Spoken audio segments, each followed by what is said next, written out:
great guest, Zach, back. We have a How's it great going? show today. Jesse, Yeah. your audio is not amazing. I'm sorry. Let me try to. You think we would have fixed this before the live stream, right? We're talking for like what, 20 minutes. Who does that? How about now? We value authenticity. It's still the same. How about now? It's still the same. More or less the same. Still the same? It's a little better now. Maybe a little better. It's not impossible to interpret you, but it sounds like you're like speaking through like a cone.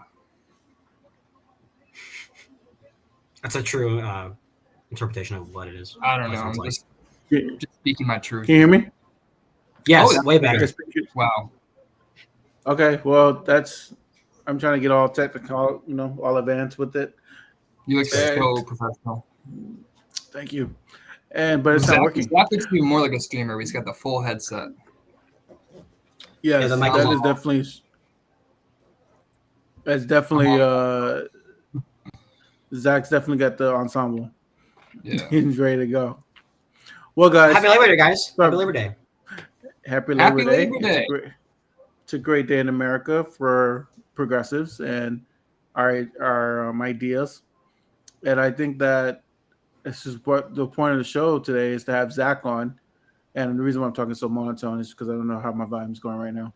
But the reason why Zach's on the show today is because he's going to break down pretty much the history of the labor movement and the historical perspectives of it. And I myself am really looking forward to it because, I love Labor Day because of the barbecue and the food and the beaches. And, it's like an amazing thing for me. But that's not really the point of the day. The point of the day is because a lot of people walk for the rights that we take for granted right now. I mean, and this is what the show's about. We're gonna dive deep. I'm just gonna give a history, essentially, how this whole movement even started, and where we're at right now, currently, and where we need to go. Because we're not where we need to be.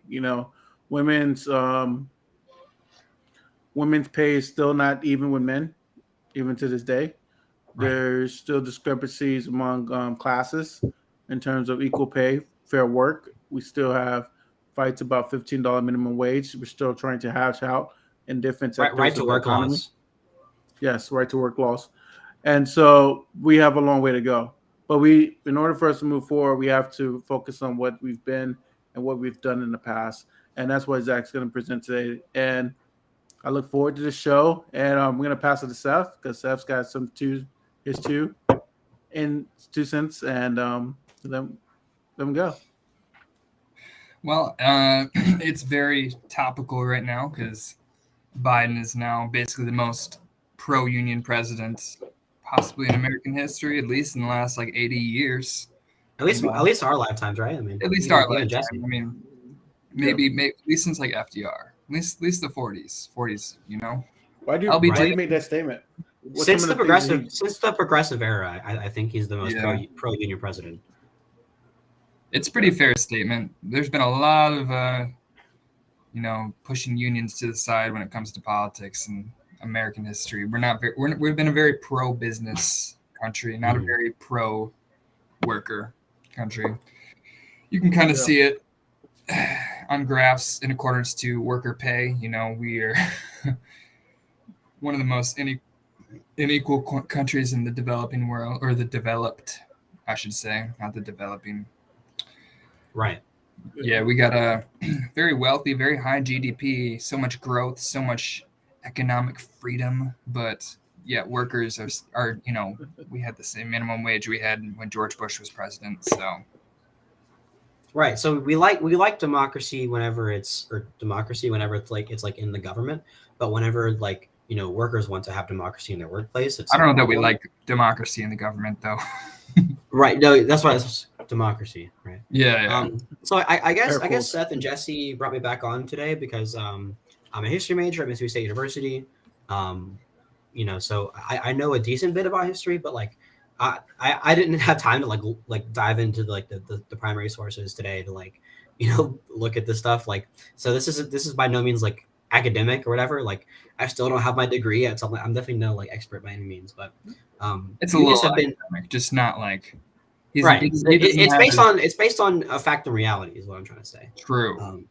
So basically, something anybody could prove if they dived in deep enough, Right. Just quick Wikipedia search, and verify it because they link the sources, right? Whatever.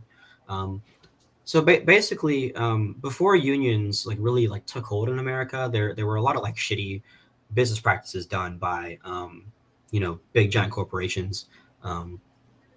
Because at that point these monopolies were rampant, things like that. They were imposing really bad working conditions on their employees. Things like working their workers past 8 hours a day. An 8-hour day is something that was like unheard of. Done by unions. That's right. Labor rights. Yeah. It was the standard. But also, right. But also things like, at a certain point during that time period, there were the average work week for the employee was 100 hours. Right. That's insane. So there was also less, restrictions on child labor. There were children working in the mines. Like there were children working in very, very, very poor working conditions. There was no minimum wage. People were working for piss poor wages. There were things like company towns where like, and there still were even after unions were first enacted or first, really sort of took a rise in American history. But yeah, like they're paying the employees like very, very low, or like even just credit to the company store, or even just, hey, you can keep living here, stuff like that, which is basically slavery. But I don't even know why I'm saying basically it is slavery. Yeah. Or at least indentured servitude. Right. Thankfully, none of that exists anymore. At least not to any like large extent. Not in the United States, at least. Right. Things like company towns no longer exist thanks to unions, right? So unions made things like the 8-hour work week possible, things like the minimum wage possible, things like having weekends off, thanks to unions. Also, Labor Day is a big reason, a big impact on unions, right? So like the history of Labor Day kind of goes like this. So the first ever pro-union laws or anti-union busting laws was done in Canada. And they liked to celebrate this day, September 5th. And that's what we now know as Labor Day, which is the first Saturday of every September. And basically what it was is these pro-union, I guess they were union workers, but they were, protesting, and they wanted to march into New York from Toronto, and they did. And it inspired sort of this revival of unions in America. There's this very influential guy in New York City that I'm actually blanking on the name of right now. See, like I'm not, but yeah, they decided like, we're gonna protest every single September 5th, and either they're gonna fire us, or either we're going to march out here without pay, or we're going to quit our jobs. Like they were protesting for poor working or against poor working conditions in their workplaces. And they won some very, very good gains. And we definitely still have like a very long way to go, but I think Labor Day is a great way of like, looking back at the contributions that unions have made throughout American history, like for American workers, but also the work that needs to be done. There are things, like I said in the introduction, that like right to work laws that make it impossible for unions to functionally organize in states like Mississippi, states like Alabama, stuff like that. So we need to pass the PRO Act, which is another reason why you guys are saying that Joe Biden is like the most pro-union president in maybe American history, but definitely in our lifetimes. It is a low bar. Right. This is a very, very low bar, and there are a lot of things Joe Biden does that I absolutely disagree with. Like he hasn't really fulfilled on a lot of his campaign promises, but compared to his predecessor, compared to the alternative, which is Trump, this is cool. He's doing good stuff for unions. That's great. Yeah, that's kind of at this point. The stuff that Biden has done, or at least has tried to do, but has been held up in Congress. It's understandable, but there's stuff that he could do, which I still think he's going to do, and is literally saving it for like moments before the election, like the recently rescheduled cannabis to like Schedule 3 or Schedule 4 or something like that. Yeah, definitely not even close to the bare minimum. But an improvement nonetheless, right? I would rather it. And I guess the theory behind this is totally off topic, right? But I guess the theory behind scheduling marijuana from 1 to 3 or like lower than 1 is like you can now research it where like Schedule 1 drugs are not allowed to be researched on the federal level, which could pave the way for finding out more of the effects on it and making state legislatures feel or even Congress feel better about legalizing it, which we should have done decades ago, which is what Joe Biden has promised to do and hasn't done. But this is at least a step in that direction, which is better than the alternative. It's at least better than like Ron DeSantis, who literally has weed illegal in Florida because he just doesn't like the smell. Or like Trump, who thinks that drug dealers should like be murdered by the state. Like way better than the alternative for sure. And wants to start war with Russia just because they're bringing drugs over. The cartels. I said Russia. I meant Mexico. Right. Start war. Like it's a consensus in the Republican Party to start war with Mexico. It's kind of ridiculous. They love it. They really love that. But. So one of the things that I was reading up on was kind of in 1935 they came out the National Labor Relations Act. I'm not too, you guys are too familiar with that, but that was kind of like the predecessor to allowing unions to be formed in America, right? And so one of the questions I had was, what led up to that? So from my understanding, correct me if I'm wrong, guys, but a lot of it really stemmed from Teddy Roosevelt, which was a conservative Republican who kind of led and paved that wave to essentially start bringing some of these reforms in, because these, like you guys saying, these fat cats were kind of monopolizing an industry and kind of making unfair practices, not to throw anybody under the bus, but, the T model, Ford, and all these different. Throw Ford under the bus. I mean, he's not really somebody worth any sort of admiration. No, well, Ford and Rockefeller, the JP Morgan, giant conglomerates of the early 1900s. I would say, as far as like presidencies go, I would definitely credit Teddy Roosevelt. I would say, though, that the origins of the labor movements would definitely stem from somebody like William Bryan Jennings. He was like Democratic nominee like 3 times in a row in like the late 1800s. Because prior to that point, liberalism in the United States was purely classical liberalism. They had like laissez-faire economics. And that's what drives me insane is Republicans who act as if all of the policies that they're suggesting have not already been tried and failed and led to massive, like, obvious holes in like the economic system.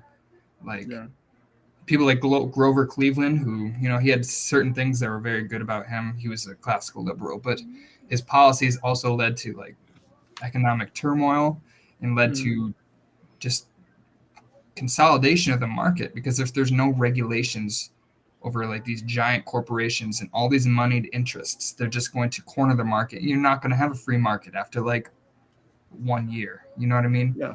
A free market can't sustain itself.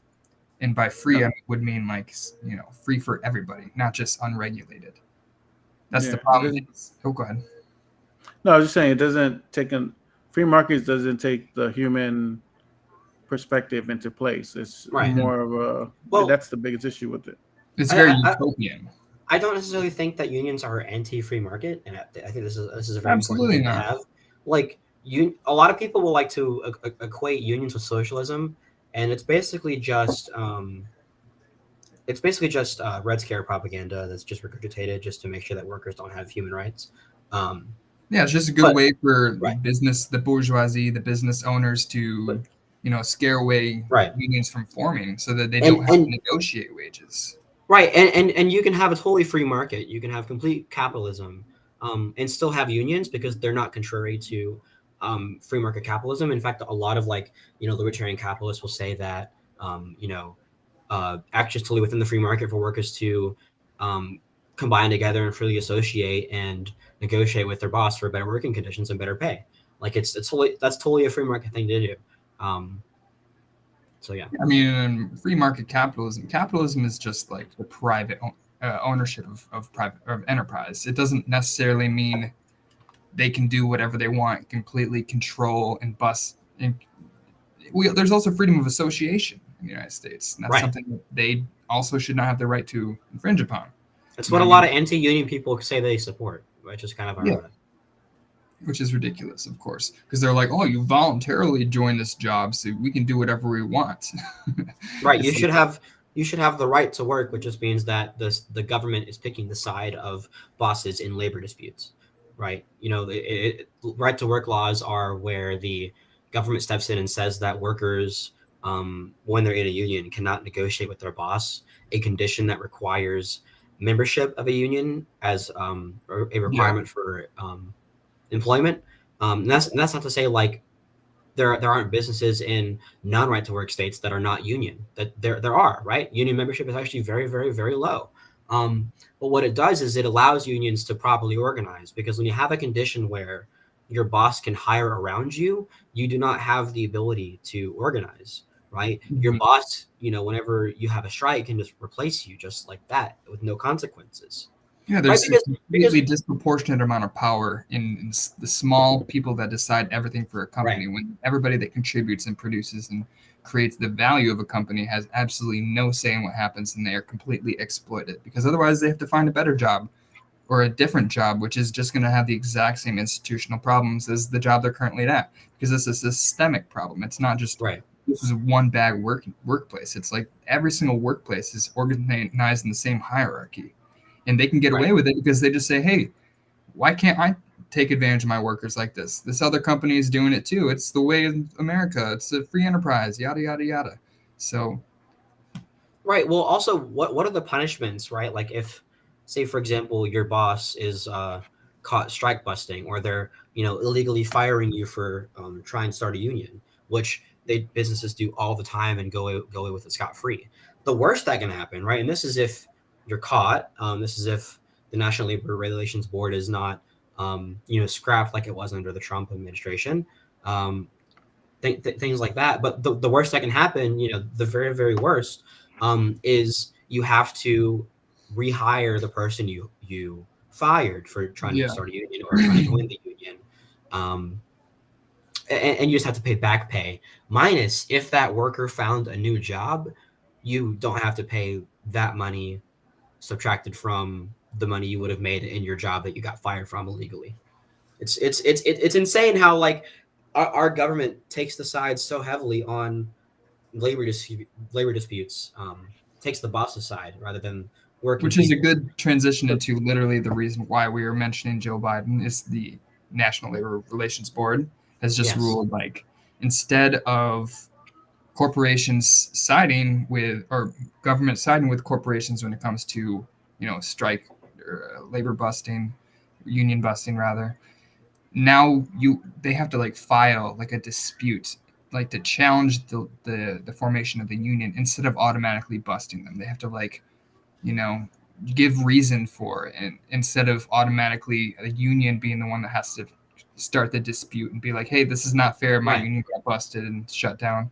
Now they're automatically siding with labor, inherently. So it's a cemented institution now, which has never been the case. Yeah, I think the best person that describes this the most eloquently and concise is Kyle Kulinski. He talks about this all the time.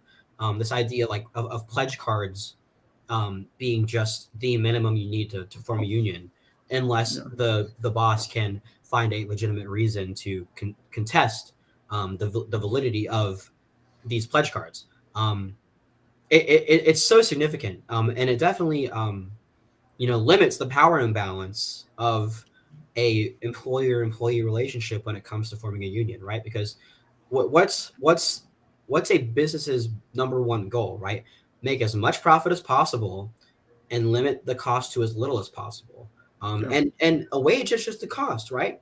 That's not to say there aren't business owners that are very kind to their employees, that have good benefits and pay well, but a lot of those businesses are union employed. But that's besides the point, right? So the idea of the National Labor Relations Board decision is now, instead of the current system that we have, where you do get the pledge cards from a certain number of employees of the business and then present it to your boss. The boss can contest it, right? And that's all he has to do.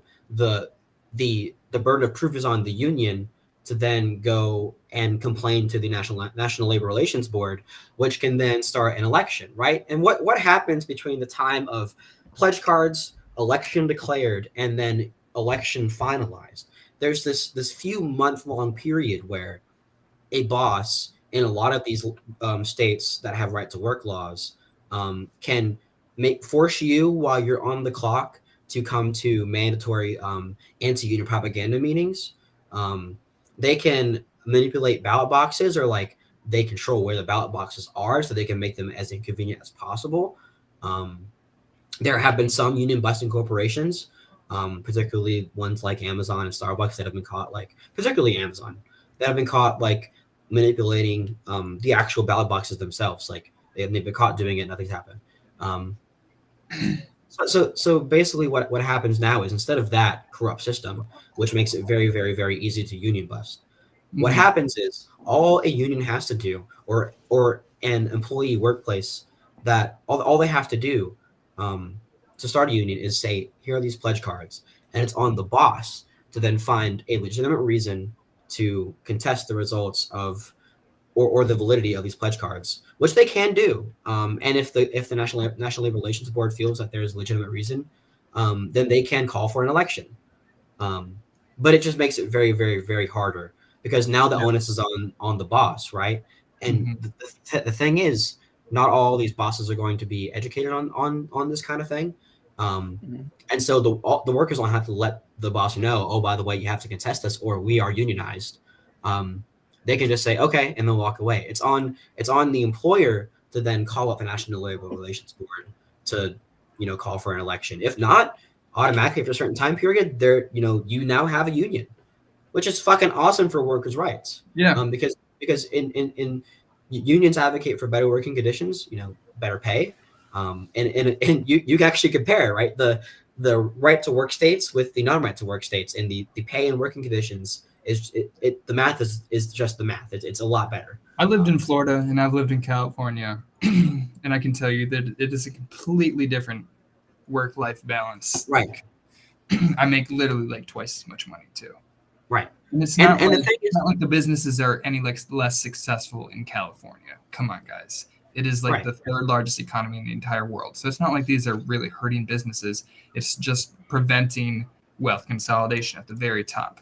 Because like this isn't a dispute necessarily between bosses and workers. It's between employed people and shareholders. People that work at the companies. These are people that have no real vested interest other than like they've never set foot inside of the companies that they owned. They don't know how to run the companies that they own. They're not business majors. They haven't worked in the industry. They literally are just have money, and their money makes them money. So that gives them the right to control your entire life, tell you your own rights as a human being, and how you spend your time, and how the amount of money is allocated towards you. This is a power we grant towards the property owning class. And it is the idea that laissez-faire is about freedom, or unregulated, like let's have unlimited freedom. No, of course it's not about freedom. It's about power. It's about unregulated power. And it's an obviously unfree concept to have no regulations on the amount of power an individual can have over another individual. That is the definition of an unfree society. That is a privileged society. That is not a society where everybody has equal opportunity and freedom, which is obviously the real goal of a free society. Be everybody have opportunity to compete with one another based on their merit, not based on the families they were born into, the neighborhoods that they lived in, the schools that they were able to go to because they can afford it, and the connections that they have because they are all white men. You know what I mean? These are imbalances that they're not protected in a natural state. Yeah, the old social order. I totally agree with you, Seth. I think that I want to chime in a little bit with Hillbilly Jim Pond's questions. Yeah, we should probably. Yeah, he brought up a good point. So, what do you guys see the role of AI in this new labor discussions and these Good new question. labor agreements? Because he makes a good point where he says that workers would be obsolete in a lot of cases thanks to automation and AI. And I agree with him because I believe that there is going to replace a lot of labor for a lot of companies. Like Zach was saying earlier, it's about cutting costs, Mm-hmm. and they're going to try and automation and AI allows them to do that. So, what do you see labor negotiating and possibly striking that balance with the profit-minded, laissez-faire companies with human rights, workers and what their rights are in this AI world that we're in? I think I can see there's a lot of situations in which workers would try to prevent automation, you know what I mean, and prevent progress in certain ways to preserve their current jobs. Mm-hmm. And I don't think that that's necessarily the path forward. I think automation is inevitable, and it's the best way for us to compete against other countries that are already automating their workplaces. And I think there's obviously things we need to do to transition our economy into the next stage of Mm-hmm. this new industrial revolution or whatever. Like it's obvious that whatever jobs are lost during this are going to be replaced by completely new industries, and people have more time. I think it's going to be a lot more entertainment, a lot more like streamers, like this kind of shit. Like people have more free time, so they really pursue the things that they are interested in. Mm-hmm. I think that's the way forward. And I don't think it's a bad thing if we lose coal mining jobs because of automation or something like that. Like, I don't think that's a bad thing. I can see a lot of workers having problems with that. I think that the solution is obviously, government programs that, protect you if you do lose your job or your job becomes obsolete. Stuff like universal basic income and stuff, unemployment insurance, job placement, some things like higher education, so you can actually go after a job that's more set towards your skill set instead of like, this is what I've been doing for the last 30 years. You know what I mean? I just mined coal because it was the job that was offered to me because I didn't graduate high school. Like, these people are stuck in shitty jobs because they don't have real skill sets, because they haven't had educational opportunities. And like, people don't have opportunities to pursue things when they're stuck at a job that pays them just little enough that they have to maximize their hours so that they can pay rent.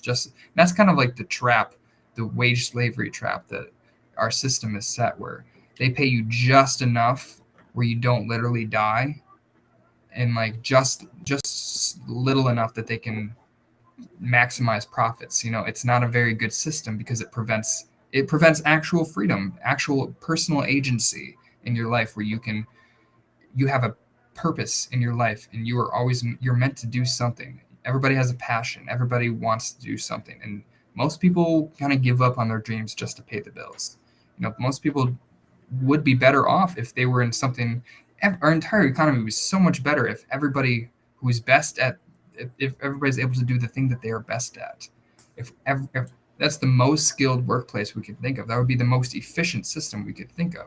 If doctors who people wanted to save lives and were very smart and capable, they were able to become doctors instead of having to spend all this time working for absolutely no money, like going $100,000 into debt while they work as a nurse's assistant, getting paid like absolute bare minimum. You know what I mean? Like, there's a lot of systems that would be a lot better off if you didn't have to go so far into debt just to achieve a higher market value.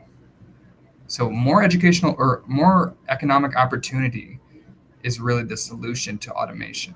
Because if you have more flexibility, it's not really an issue if you lose this one job. Because if your entire life relies on you keeping this one job, then it is obviously a dangerous thing for automation. Because we're going to have a lot of people who have no more meaning and no more opportunities, and they're just going to end up on the streets, just like lots of people in the cities that I live near. You know what I mean? Yeah. So what do you? Yeah, I agree with you, Seth. I mean, I think that automation. Sorry, Automation. automation. Thank you. I keep saying automation. Um, Automation is one of those things where it is driving. It will create opportunity in terms of intellectual property and people's ideas and what they see the future of their personal goals and aspiration. But then there is a devil side to that where it's going to limit, you know, certain aspects of labor negotiations and labor talks.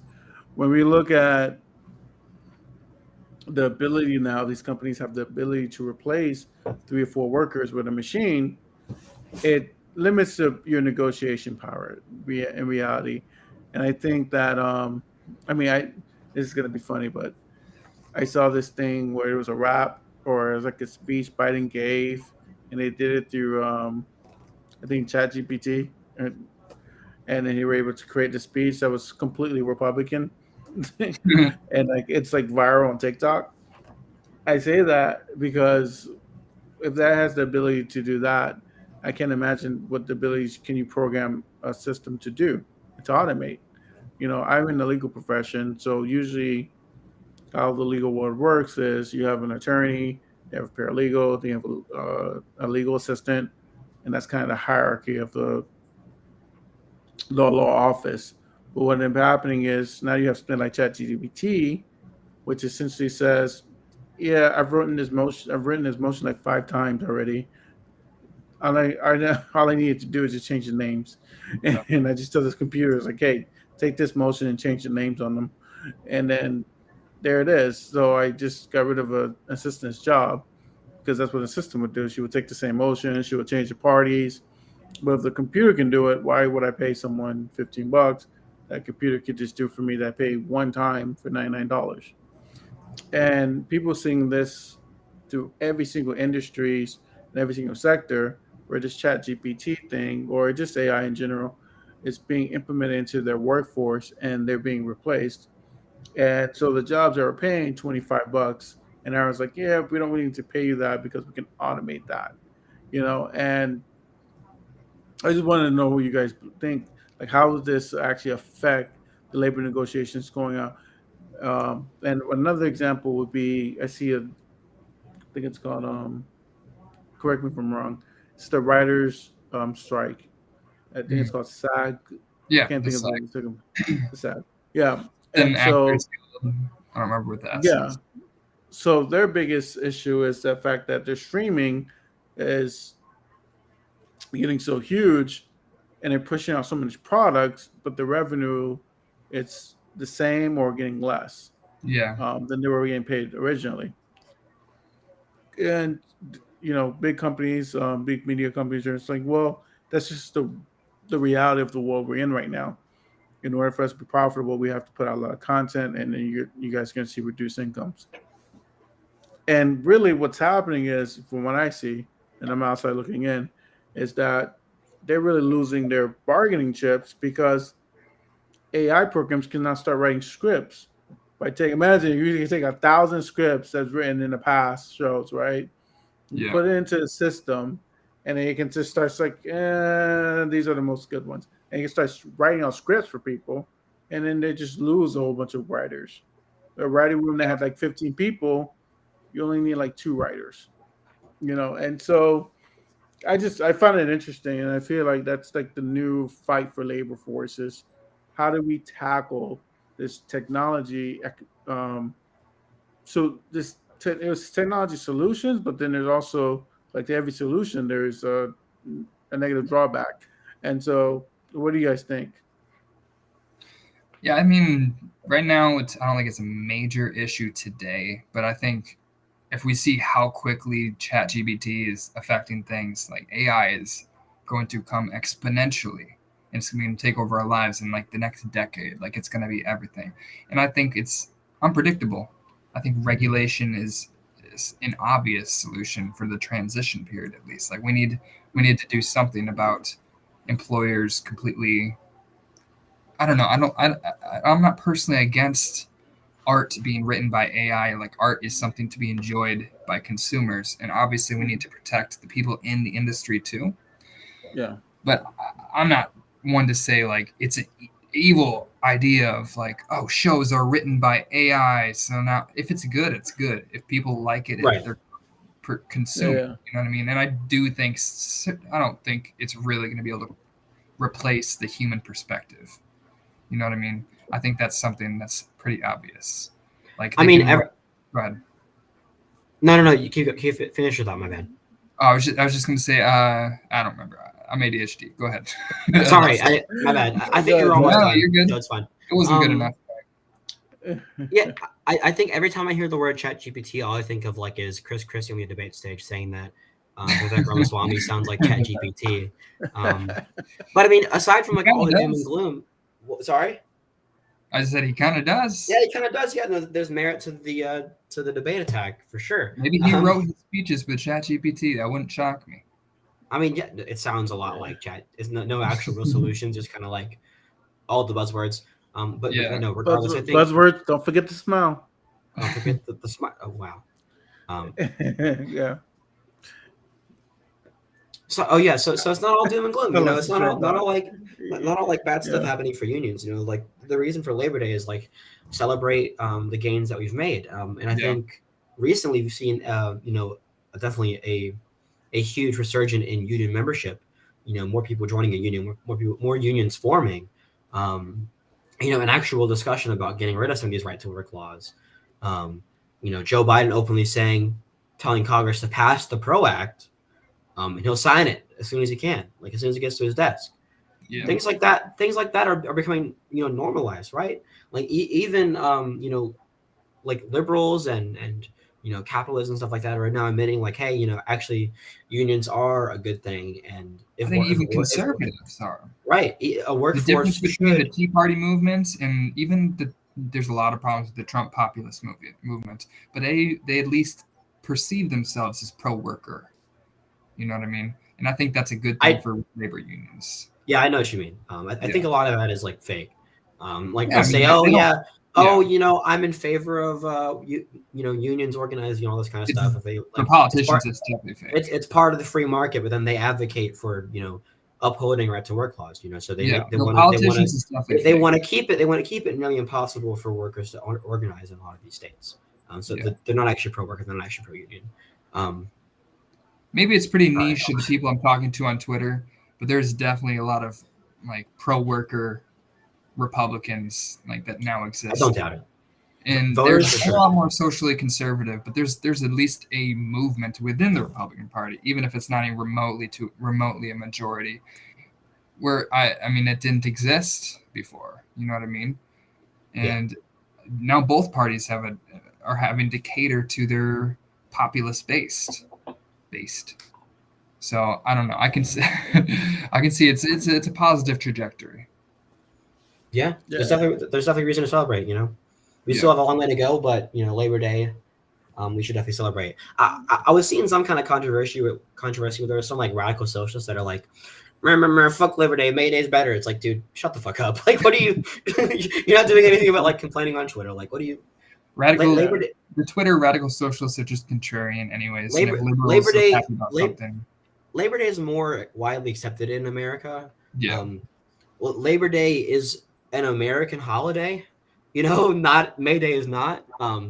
True patriots support our American unions, and they and they celebrate Labor Day. Yeah. Yeah. Go for it. Sorry. No, I was just gonna say. I mean, I think you guys are 100% right about the points of us celebrating our movement, America, because it's the laws affect us here in America. So I totally agree with you guys. I mean, I want to say that historically, and I could be wrong. You can correct me if I'm wrong. Historically, most major legislation that passed in favor of labor is usually done through an economic downturn. Usually, sure. Because it really radicalizes voters into thinking that there's something dramatic that needs to be changed.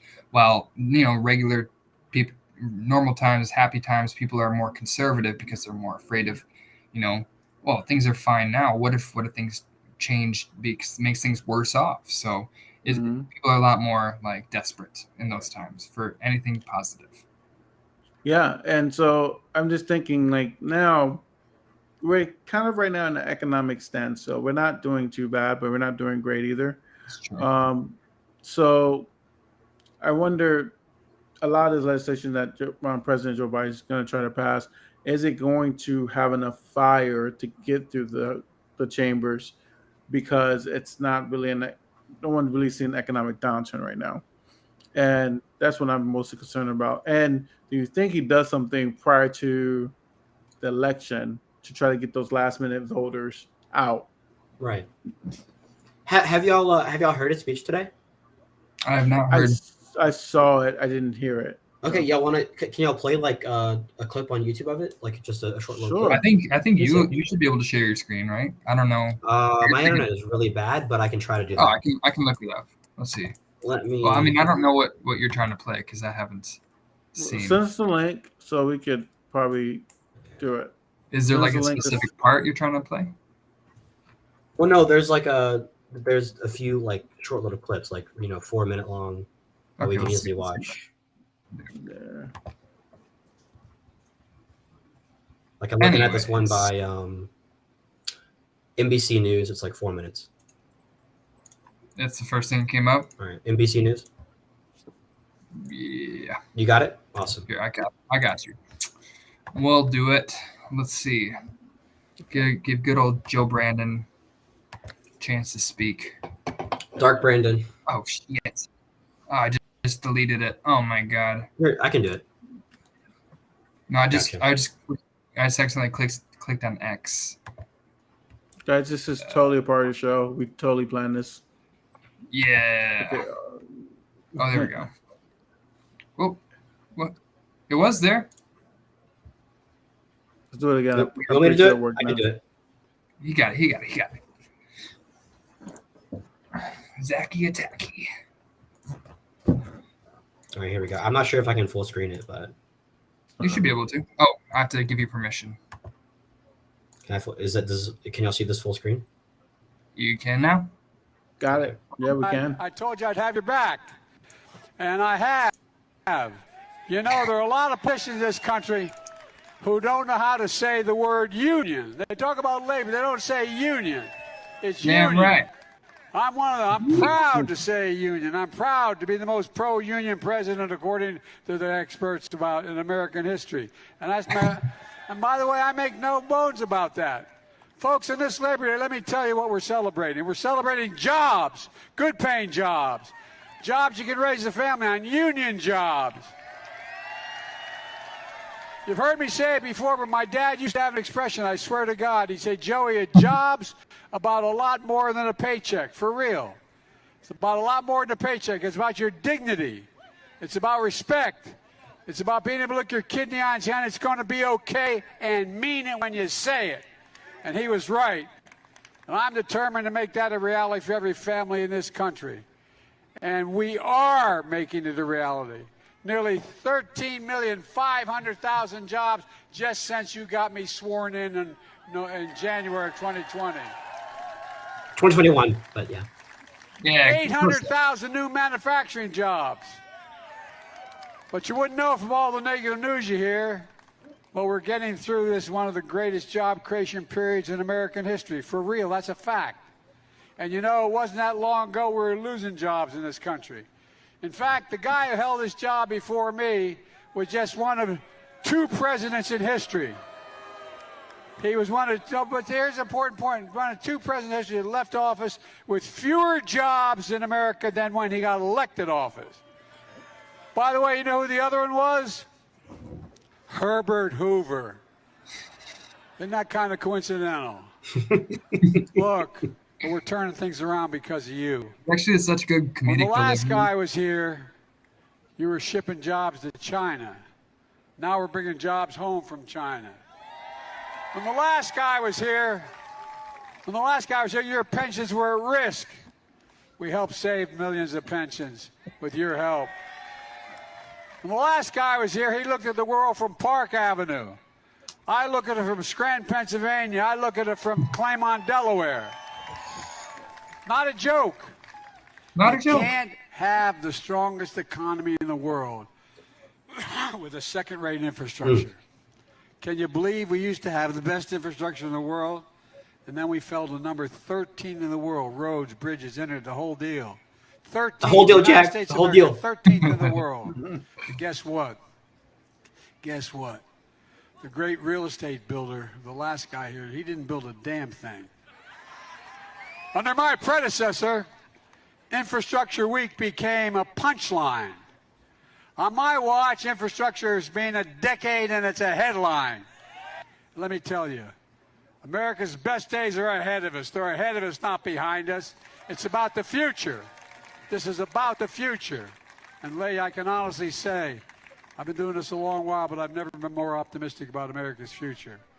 We just have to remember who we are. We are the United States of America. There's nothing beyond our capacity if we work together. So God bless you all, and may God protect our troops. You're the best. You're the best. Hell yeah. God protects our troops, damn it. Bible Belt, lesbian bars. Wow. No, but seriously, like I love a lot of this speech, but there's like my favorite line. Where is it? Day before my dad's jobs about for real. It's about your dignity. It's about being able to look your kidney eye and say it's going to be okay and mean it when you say it. And he was right. And I'm determined to make that a reality for every family in this 15,520 job. We're getting more union president according to the experts about in American history. And by the way, I make no bones about that. Folks, in this Labor Day, let me tell you what we're celebrating. We're celebrating jobs. Jobs. Jobs you can raise a family on, union jobs. Expression, I swear to God, he said, Joey, a job's about a lot more than a paycheck, for real. It's about a lot more than a paycheck. It's about your dignity. It's about respect. It's about being able to look your kidney eye and say it's going to be okay and mean it when you say it. And he was right. And I'm determined to make that a reality for every family in this country. I forgot where it was. And we are making it a reality. Nearly 13,500,000 jobs just since you got me sworn in January of 2020. 800,000 new manufacturing jobs. But you wouldn't know from all the negative news you hear. That's the line. But you wouldn't know from all the negative news you hear, man. Wouldn't know. You would have no idea that Joe Biden is doing so much good for American workers if you watch like Fox News or Newsmax, right? He's doing a lot of bad things, especially on like foreign policy with bombing a lot of these Middle Eastern countries. He's not followed through on his promises on immigration. He's not followed through on his promise to deschedule marijuana. Decriminalize it on day one, as they say, but Kamala says we don't have the time for it. You do. He's definitely on this and on education. What he's trying to do for student loan debt on these two issues is he's actually doing what he said he was going to do. Yeah. And I really love, like, even aside from the tangible stuff he's doing, like, I don't know if you guys noticed it, but there's those signs that people were holding in the crowd, like USA Union Strong. They all had a union label on the bottom of it. Like, this guy's printing only union label stuff, like the Dark Brandon mug. It's got a union label on it. Stuff it's like a lot that. better than Trump's branding. Or no, exactly. And MAGA. Right. No, absolutely. Yeah. Is you skipping all the way through that video. Like if you weren't watching live and just listening, you wouldn't be able to tell that it wasn't like an actual Biden speech, like from the start to the end. You're just cutting through like jobs. Yeah, jobs. I think I'm not joking. It just sounds like a speech you'd normally make. I think someone said Rude Boy Crypto thought it was an AI video too, which I thought was funny that you just thought that. I mean, he's definitely unintentionally funny in a lot of parts of his speech. No, he's underrated for how funny he is. Like you wouldn't know for the bad news you hear. I don't know if he's always been that way, but like, I'm doubling down. Like he's funnier than Trump in a lot of ways. I've always said Biden is a great politician. He's really good. The problem with Biden is just his age and some of his former views, kind of holding him back. Yeah, his former views. Honestly, I think right now it's just his age. It's just like little silly stuff like the year he was elected president. Right. Like the right's gonna run on that. It's just like this guy can remember when he was elected. Stuff like that. It's stupid. It's silly gaffes that I don't think me and you care about, or most American people won't care about. But when you add that with a whole bunch of them, it looks like okay, this guy maybe. Well, I think if you're already critical of him, it's a very good way to attack him. But it just makes him more authentic. It makes him a lot more. No, yeah. It makes me trust him a lot more than some person with a perfectly polished speech that's clearly written by somebody that wasn't them. Like he's just fucking riffing. He's just like, jobs. I like jobs that are good jobs. And it's trust him. Hillbilly Jim Pons. Actually, that was a great point. It's a great point he countered me on. He said that anytime the right whines about Biden's age, point to at Mitch glitches. The Mitch glitch. Oh my god! Right now, it's becoming so bad. Well, I hate the way a lot of mainstream Democrats are attacking Mitch McConnell because the Republicans, if they're smart, could just point at Dianne Feinstein, who equally shouldn't be in office. She is legally under a guardianship. Like she doesn't have control of her own finances, but yet she can have control of her own government. Right? Yes, exactly. I didn't know that. No, wow. Right? Yeah. Yeah. Very recently, she became like the her what's it called? That's something of attorney. Whatever. Yeah. Power of attorney. Thank you. Power of attorney. That's right.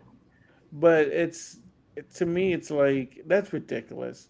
Like you're cringing onto that much power, and you can barely make financial decisions. But we're gonna ask you to make financial decisions for the country.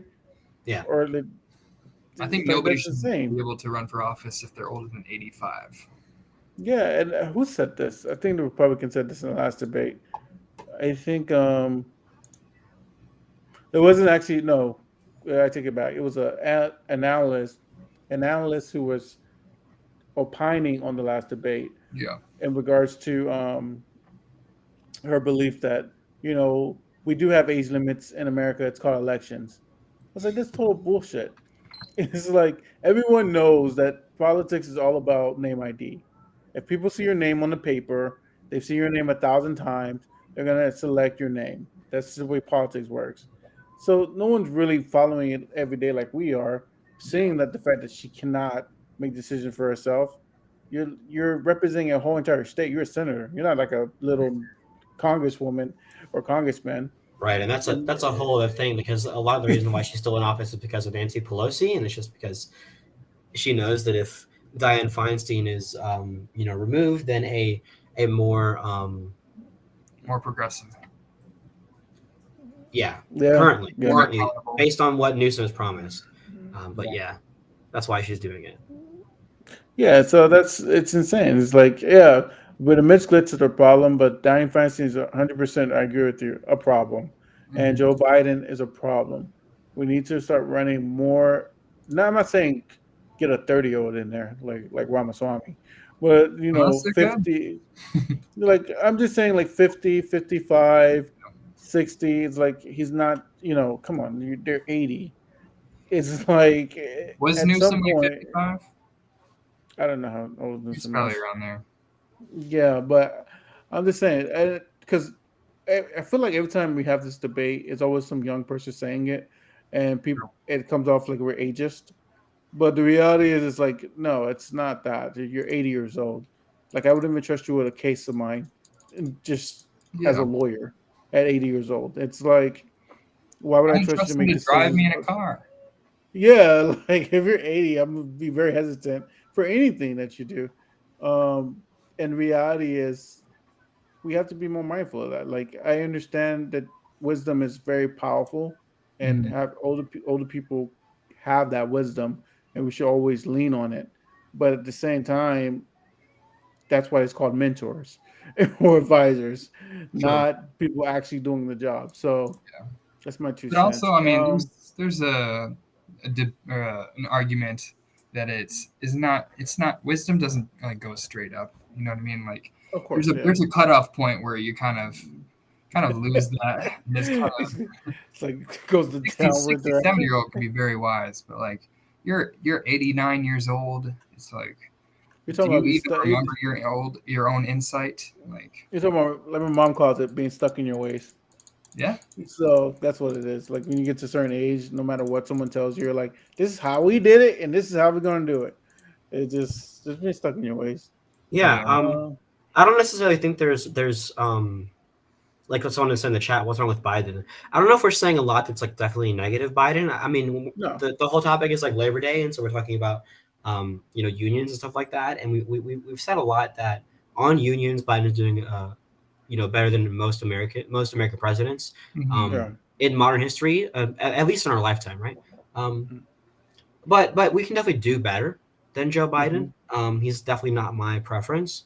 He's not somebody that I would like to vote for in a Democratic primary. I think in 2020 I voted for Bernie in the Democratic primary.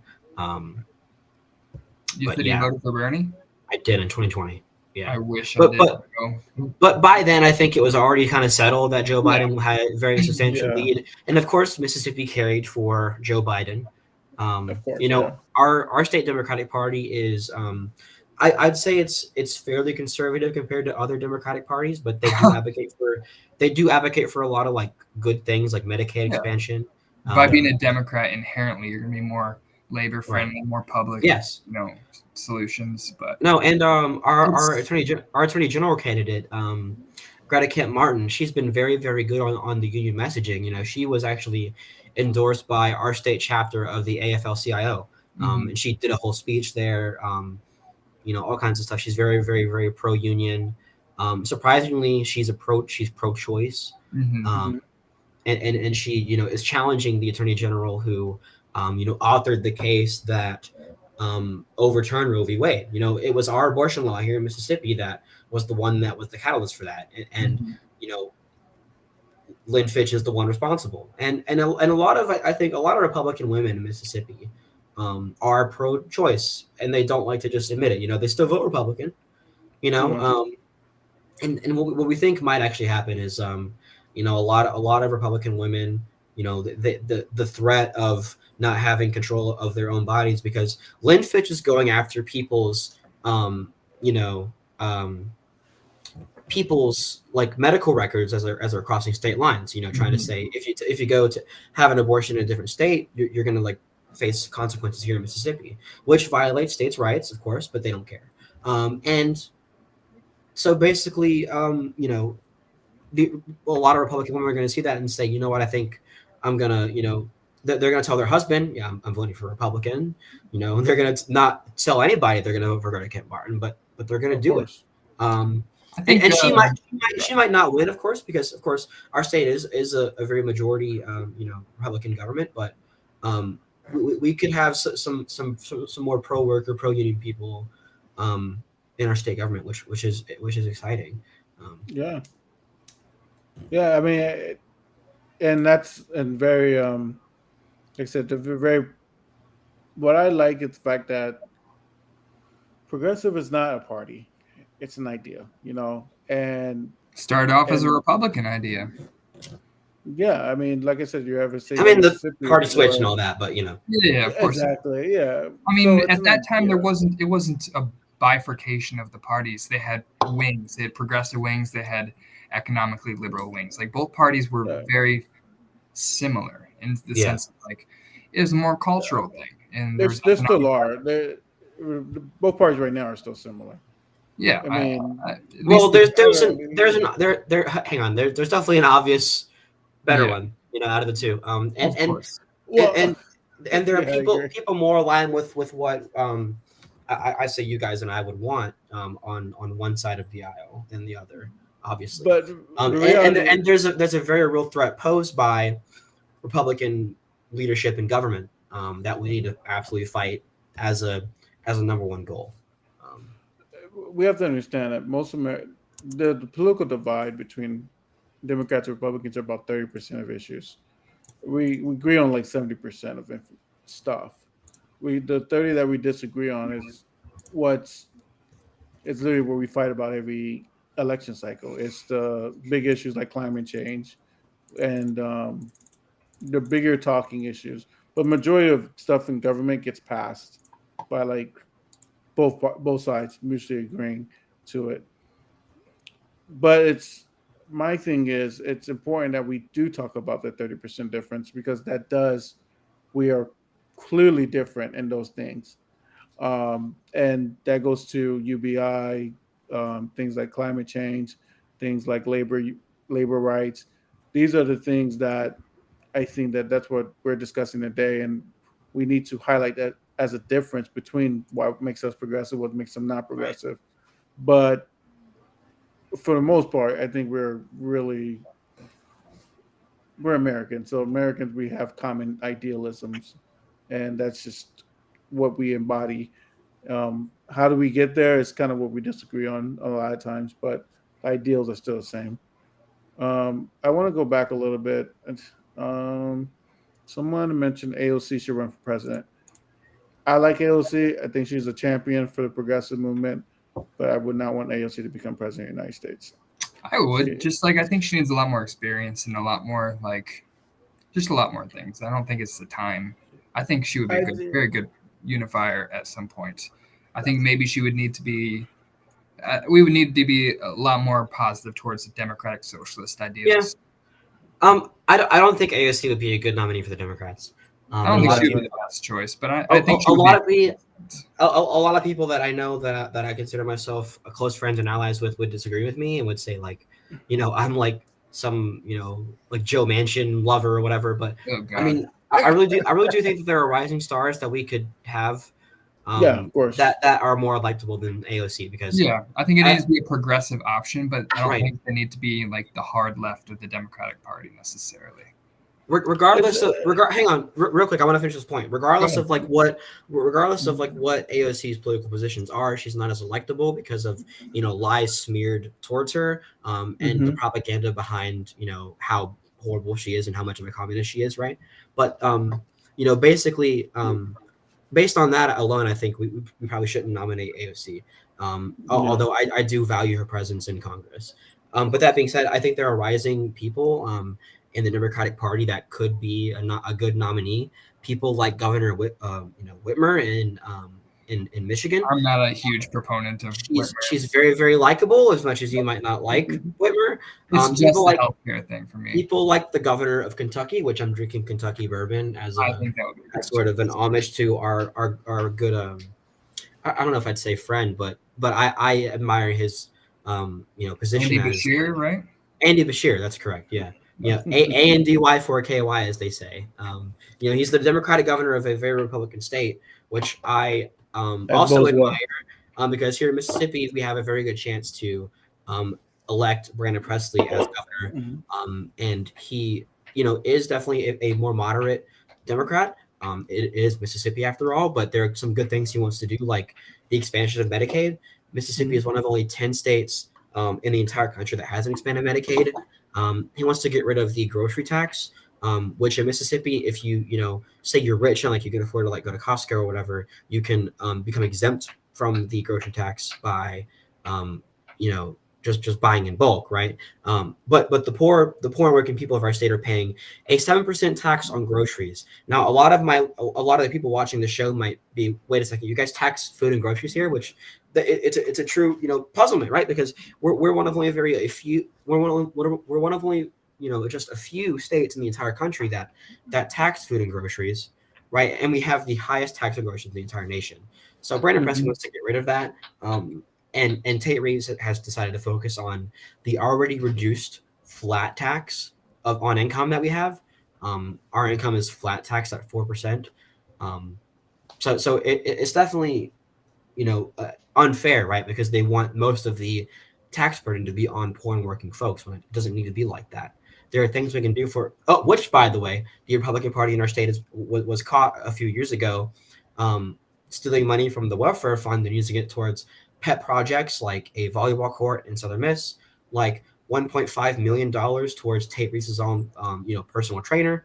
And a lot of that facts is still, being uncovered because our Republican governor, Tate Reeves, has been obstinate you know, and been fighting against the investigation. He fired the prosecutor that was assigned to the case. But regardless, there have still been people gone to jail for these crimes, you know, of stealing money from or misusing welfare funds. And a few of them have been donors to Tate Reeves' campaign. And he hasn't given the money back. He still has it, even though he said he's going to get rid of it. There's no reason for him not to have given the money back, but he still hasn't done it. And so just a lot of real issues. Even among Republicans, Tate Reeves is very unpopular. There was a poll done by Siena College, which is one of the most, you know, credible polling institutions. And they said that 20% of Republican primary voters would vote for Brandon Presley in a general election versus Tate Reeves. He's the most unpopular governor in the South, the most unpopular governor that is a Republican, and just the second least popular governor in the entire country. So we have a chance to do really good things in Mississippi, like they've done up in Kentucky. But with that being said, I do have to go. So if you guys want to continue the conversation, then go for it. But I do have to go. Thank you guys for having me. Thanks, Zach. If you want to learn more about the Brandon Presley campaign, I don't speak on behalf of the campaign, but it's BrandonPresley.com. You can donate, stuff like that. He's got a real chance of winning, flipping Mississippi. Come on. We deserve better. We deserve better than that. Also, follow me on Twitter. Minnesota's amazing. Follow me on Twitter, Real Zach Britt. Follow College Dems Mississippi, just College Dems Miss, and then College Dems MSU. Follow the stuff we're doing down here, because we're making some positive change in Mississippi. I think so. Yeah, you guys. Thanks, guys. All right, thanks, Zach. And we'll wrap up with that. Zach's leaving. I'm glad we went through a whole bunch of different topics, and but it was good because we got to learn a little bit more about labor and some other things. So we're gonna have another show next week. We're gonna. I think we have talked about this, that we're probably gonna table the Republican debate. There's another one coming up in 3 weeks, so they're pretty much gonna say the same stuff. So we'll probably talk about the parts that we didn't talk about last time, and when we do that debate analysis. But stay tuned. We will be chiming in on some new topics next week, but not that particular topic. But stay tuned. That's all I gotta say. Yeah, we'll give something good for everybody to see. We don't need to exhaust this debate that we've already seen. Everybody's already known about for weeks, so it's like, it's all good. Exactly. Well, thank you for tuning in this week. There's another great episode of Imagine More. Happy Labor Day. Enjoy I guess it's not the weekend, but enjoy your time off today with family. And we will keep everybody updated. We'll have a new episode. We'll try to get some new guests, maybe some recurring guests, and we'll keep this interesting. I'll post this video onto YouTube tomorrow, so please subscribe and share. And we'll see you next week. Everybody have a great